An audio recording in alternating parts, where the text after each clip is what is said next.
ہو رہی ہے تلاوت قرآن مقدس کی، تو اس میں سب سے پہلے ذالک الکتاب لا ریب فیہ الذین یؤمنون بالغیب، اور دوسری صفت کیا ہے؟ وہ یقیمون الصلاۃ، اور تیسری صفت کیا ہے؟ مما رزقناہم ینفقون،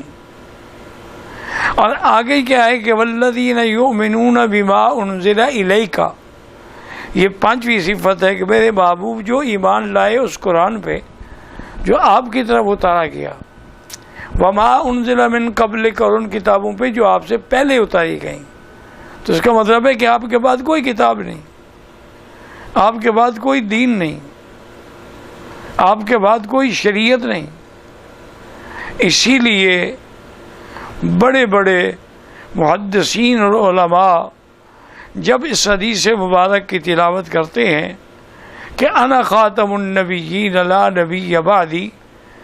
تو ساتھ یہ بھی بطور تفسیر کہتے ہیں کہ ولا رسول بعدہ،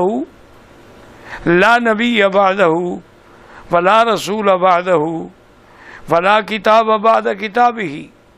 ولا شریعت بعد شریعتہ صلی اللہ علیہ وآلہ وآصحابہ وسلم۔ اصل میں اگر آپ توجہ کریں، فتن تو ہر دور میں پیدا ہوتے ہیں،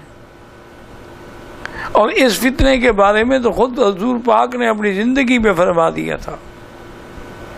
کہ میرے بعد کچھ لوگ ایسے ہوں گے، ثلاثون دجالون کذابون، وہ 30 دجال ہوں گے، جھوٹے ہوں گے،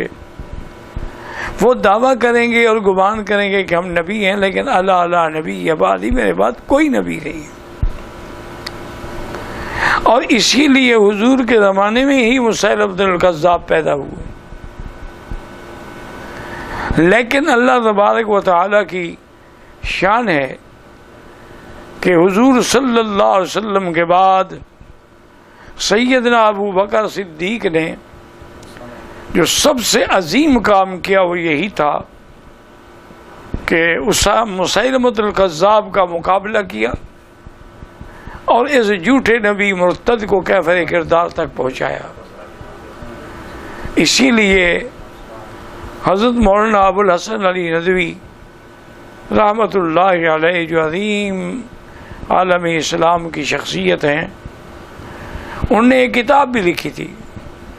کہ ردہ لا ابی بکر رہا، کہ اب ارتداد تو ہے لیکن افسوس کہ ابو بکر کوئی نہیں جو اس ارتداد کو ختم کر سکے۔ تو اس پر اگر آپ غور کریں گے نا جی، تو دور عباسیہ میں کیونکہ یہ ادوار ہے نا، پہلے تو خیر القرون کا دور ہے نا، صحابہ اور تابعین کا، اسی طرح پھر دور بنو امیہ ہے، بنو امیہ کے بعد پھر دور بنو عباس ہے۔ تو عباسی دور میں فلسفہ یونان جو تھا نا جی،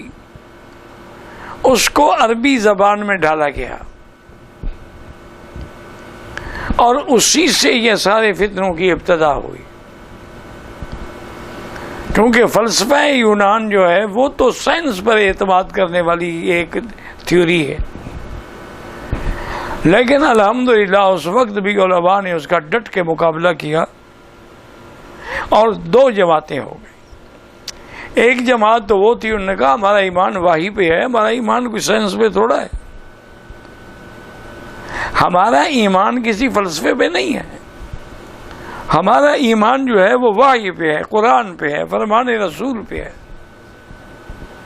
البتہ ایک جماعت ایسی پیدا ہوئی جو تھوڑے سے لچک دکھا کے یا وہ سائنسی نظریات سے مرعوب ہو گئے، تو اس سے کچھ لوگ پھر پیدا ہوئے جو مرعوبیت کا شکار ہو کے فتنوں میں پھنس گئے۔ اسی طرح یہ مرزا غلام احمد قادیانی جو ہے، یہ آپ اس کی کتابیں براہین احمدیہ اٹھا کے دیکھ لیں، 1891 تک یہ اس بات کا معتقد تھا کہ حضور خاتم النبیین ہے اور عیسیٰ علیہ السلام زندہ آسمانوں پر اٹھائے گئے، اس کے بعد جو ہے نا اس نے پلٹا کھایا، اور پھر اس نے کہا مسیح بھی میں ہوں اور مہدی بھی میں ہوں، اور آخر میں نعوذ باللہ نبوت کا بھی دعویٰ کر ڈالا، اور اپنے اوپر نزول وحی کا بھی دعویٰ کر ڈالا۔ تو اس طرح یہ فتنے جو تھے جی وہ پھیلتے گئے، اور ان فتنوں کے پیچھے چونکہ کفر کی طاقتیں تھیں، انہوں نے ان کی ہر لحاظ سے مالی امداد کی، ان کو مستحکم بنایا تاکہ اسلام کے مقابلے پر ان کے لوگ اسلام کے نام پر لڑتے رہیں۔ تو اس طرح یہ آہستہ آہستہ فتنے بڑھتے گئے، لیکن اللہ کا شکر ہے کہ ہر دور میں کوئی ایسا دور نہیں گزرا ہے کہ جب تک تمام اسلامی فرقوں نے متفقہ طور پر قادیانیت کو اور منکرین ختم نبوت کو کافر کہا۔ یہی فیصلہ بہاولپور میں ہوا، اور یہی مسئلہ ہے جو پاکستان کی اسمبلی نے پاس کیا کہ یہ کافر ہیں، یہ اقلیت ہیں، یہ غیر مسلم ہیں، اور ان کو مسلمانوں کے اور انبیاء کے نام، ان کے اعزازات استعمال کرنے کی اجازت نہیں ہے۔ میں عجیب بات آپ کو سناؤں کہ ایک دفعہ ہم حرم شریف میں بیٹھے ہوئے تھے،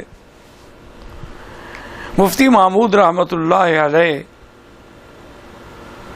میرے ساتھ ان کا بہت ہی قریبی تعلق تھا، اور جب بھی تشریف لاتے تھے میرے گھر میں ٹھہرتے، حج بھی میرے ساتھ کرتے۔ تو ہم بیٹھے ہوئے تھے رکن یمانی اور حجر اسود کے درمیان میں،